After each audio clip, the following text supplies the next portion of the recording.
Good morning friends. अभी तक हमने मध्यकाल और पाल शैली के बारे में पढ़ा। मध्यकाल में हम जानते हैं कि 700 ईस्वी से लेकर 1600 ईस्वी के मध्य इस काल की शुरुआत हुई और ये एक ऐसा समय था जिस समय चित्रकला अजंता के शास्त्रीय रूप को छोड़कर एक नए रूप में चित्रित की जाने लगी थी। चित्रकला को एक नया आयाम मिला था, वो पाल शैली के रूप में मिला था और गोपाल नामक व्यक्ति ने बंगाल और बिहार में इसका प्रारंभ किया। गोपाल और उसके वंशजों ने इस शैली को आगे बढ़ाया। यदि आप लोगों ने ये वाला पहले वाला पाल शैली का वीडियो नहीं देखा है तो इसका लिंक मैंने शेयर कर रखा है ग्रुप पे, आप इसे देखें और फिर उसके बाद में ये तीसरा वीडियो आप इसका देखें। आपको समझ में आएगा कि मध्यकाल में की शुरुआत किस प्रकार से हुई थी। आज हम पाल शैली की विशेषताएं और किस प्रकार से चित्रण किया जाता था, कैसे चित्र बनाए जाते थे, इसके बारे में जानकारी लेंगे। देखिए, भारतीय चित्रण मुख्य रूप से 3 प्रकार के धरातलों पर बनाया गया। पहला, भित्ति चित्र। भित्ति चित्रों में गुफा चित्रों के बारे में आपने पढ़ा, या गुफा चित्रों के बारे में आप जानते हैं कि अजंता, एलोरा, बाघ, बादामी, सत्तनवासन आदि में गुफा चित्र बनाए गए हैं। उसको बनाने के लिए उसकी दीवार को विभिन्न प्रकार की तकनीकों से प्लास्टर लगाकर चिकना किया जाता था और उसके पश्चात उसमें चित्रण किया जाता था।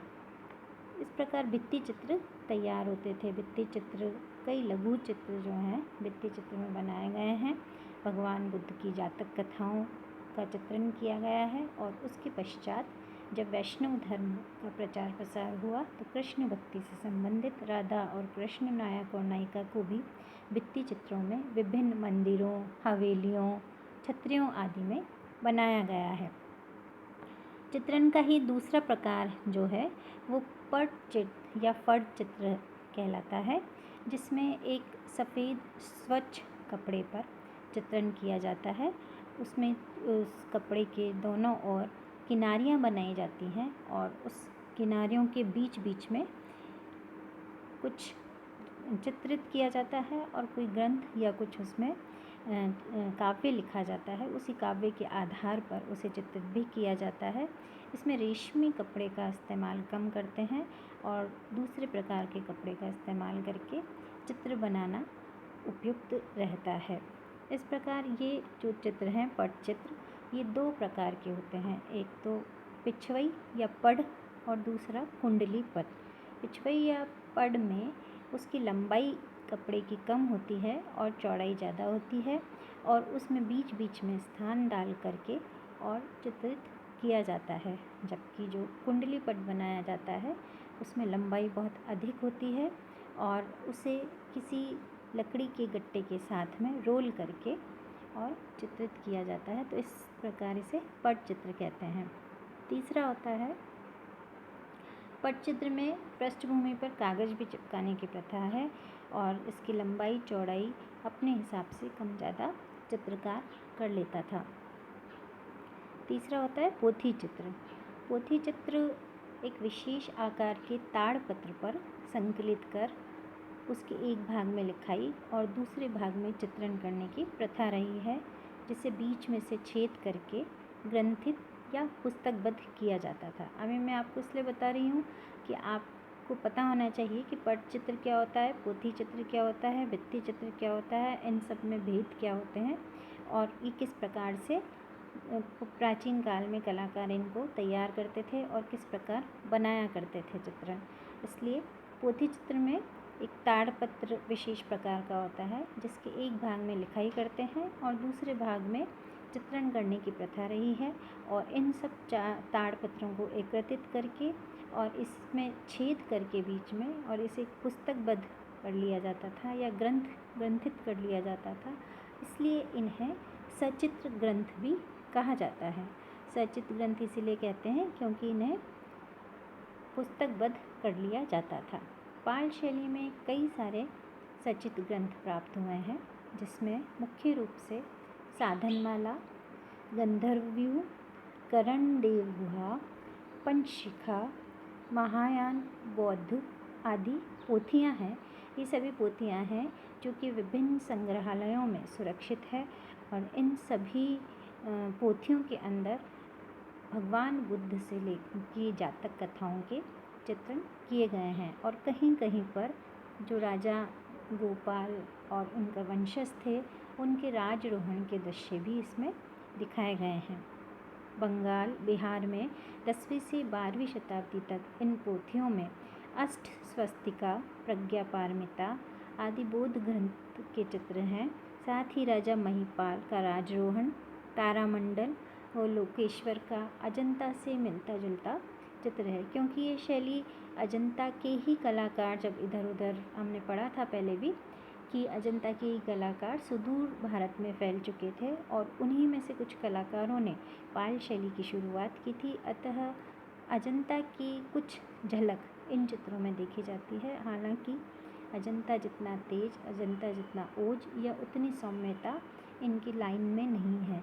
इसकी लाइन कुछ जकड़न वाली और कुछ टेढ़ी मेढ़ी हो गई थी, परंतु अजंता का जो विषय वस्तु है उसे पाल शैली में रखा गया था।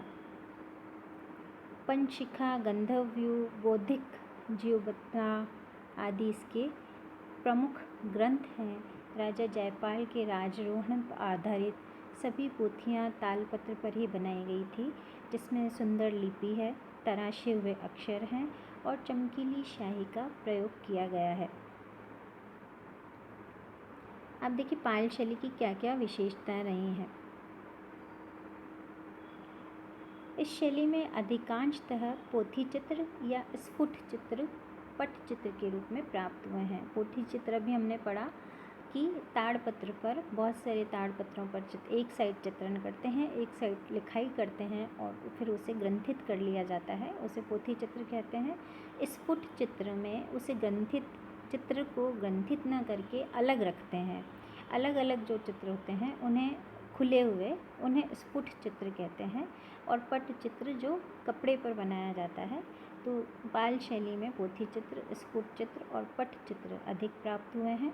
पृष्ठों के बीच बीच में चित्र बनाए गए हैं और उसमें लाल रंग जो सिंदूरी, हिंगुल तथा महावर, लाल रंग 3 प्रकार से यूज़ किया जाता था या 3 तरह का होता था। 3 शेड्स इसके नेचुरल शेड्स प्राप्त होते थे जो प्राकृतिक रूप से कलाकार फूलों से और उससे घिसकर बनाते थे।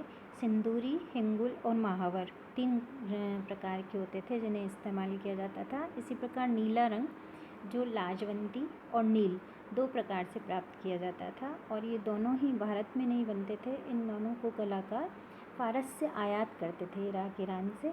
ये बहुत ही महत्वपूर्ण रंग थे लाजवंती और नील, जो कि भारत में बाद में पाए जाने लगे। इसे पहले फारस से आयात किया जाता था। सफ़ेद रंग खड़िया के रूप में या काजगर के रूप में होता था और काला रंग काजल से बनाया जाता था। इसके अतिरिक्त गुलाबी, बैंगनी आदि रंगों का प्रयोग भी मिश्रित रंगों के रूप में पाल शैली के चित्रों में देखा जाता है।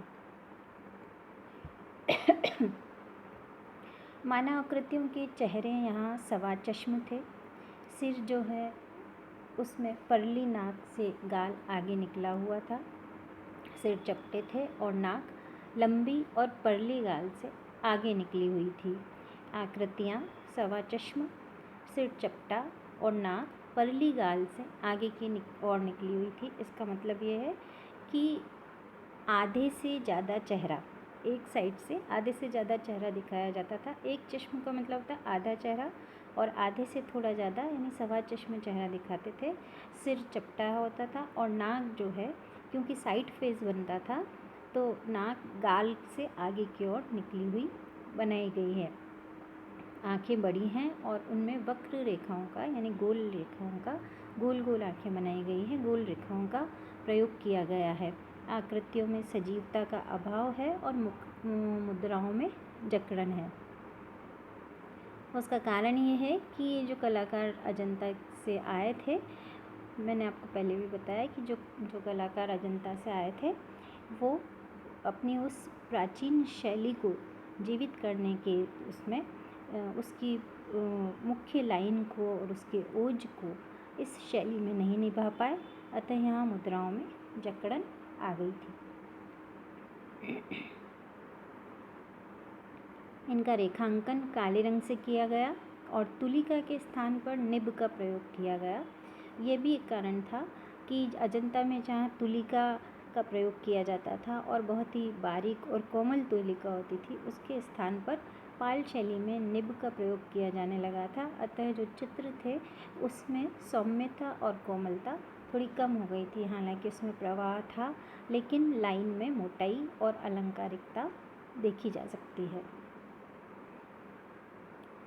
ये सभी चित्र उत्तम प्रकार के ताल पत्रों को छाया में सुखाकर और बाद में लिखाई और उस पर चित्रण किया जाता था।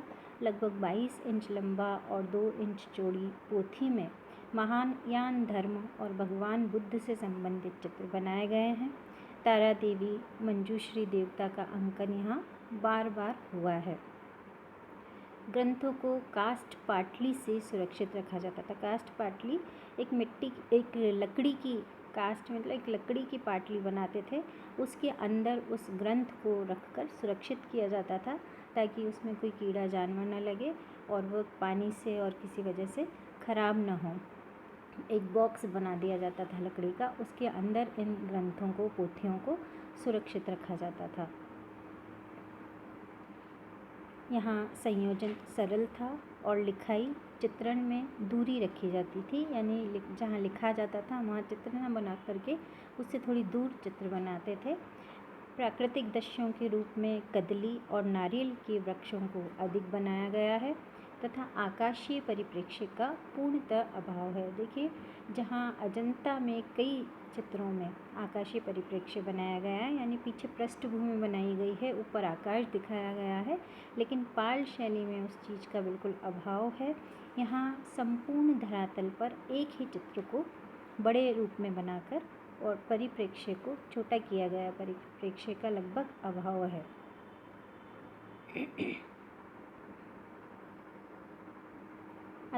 पाल शैली जो है वो देश विदेश के अनेक संग्रहालयों में इसके चित्र पाए जाते हैं। तो इस प्रकार मध्यकाल की चित्रकला में पाल शैली ने अपना एक अलग स्थान बनाया और पाल शैली के आरंभ होने से एक बार फिर से जो 100, 150, 200 वर्षों तक कला में अवसान आ गया था, कला में पतन आ गया था, उसका एक बार फिर से विकास होने लगा।